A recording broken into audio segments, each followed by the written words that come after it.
అవతార విద్యల కథని దృశ్య రూపంలో తిలకిద్దాం రండి.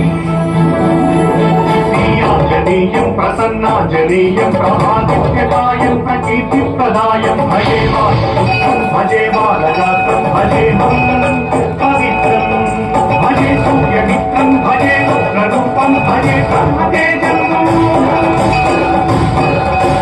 అది రామాయణ మహాయుద్ధం భీకరంగా సాగుతోన్న తరుణం.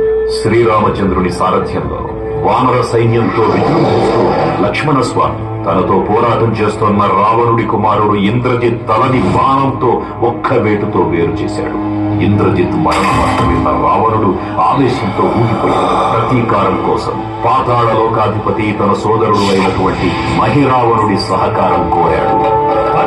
ప్రభాతంబు సాయంత్రమీ రామ సంకీర్తనలు చేసి నీ రూపు వర్ణించి నీ మీద నేదండేయ నీ మూర్తి గావించి నీ సుందరం పెంచి నీ రాతలా సుందరై రామ వస్తుండనై నిన్నునే గొల్చెదను.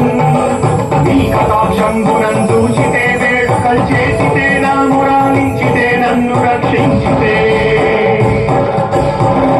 తంత్ర విద్యలో ఆరితేరిన మహిరావణుడి దాడి గురించి విభీషణుడి ద్వారా ముందుగా తెలుసుకున్న హనుమంతుల వారు తన ప్రభువుల విశ్రాంతి మందిరానికి కాపలా ఉండగా ఆ దుష్టుడు లోపలికి ప్రవేశించడానికి పలు ప్రయత్నాలు చేసి చివరికి మాయోపాయంతో విభీషణుడి రూపం ధరించి మందిరంలోకి ప్రవేశిస్తాడు. నిద్రిస్తున్న రామలక్ష్మణులను అపహరించి పాతాళలోకానికి తీసుకుని పోతాడు. అంజనాదేవి గర్భాన్వయాదేవ నిందించనేనంతవారన్ దయాశాలి వై చూచియుందాతవై దోషికరం నిలిచియున్ తొల్లి సుగ్రీవకుం మంత్రి వై స్వామి కార్యార్థమై ఏగి శ్రీరామ సౌమిత్రులను చూచి వారిని విచారించి సర్వేసు పూజించి ఎవ్వారు చంపంటు గావించి వారిని సంపించి కాకులకు వారికి వీక్షించి కిష్కింధకే తెంచి శ్రీరామ కార్యార్థమై లంకకే తెంచియున్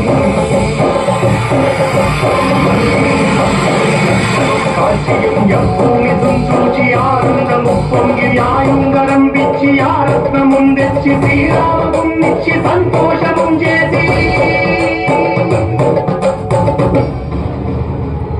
తన ప్రభువులను కాపాడుకోవడానికి వాయువేగంతో పాతాళలోకానికి చేరుకున్న ఆంజనేయ స్వామికి సగం మొసలి సగం వానర రూపంలో ఉన్న వింత జీవి ముఖద్వారం వద్ద కాపలా కాస్తూ కనిపిస్తోంది.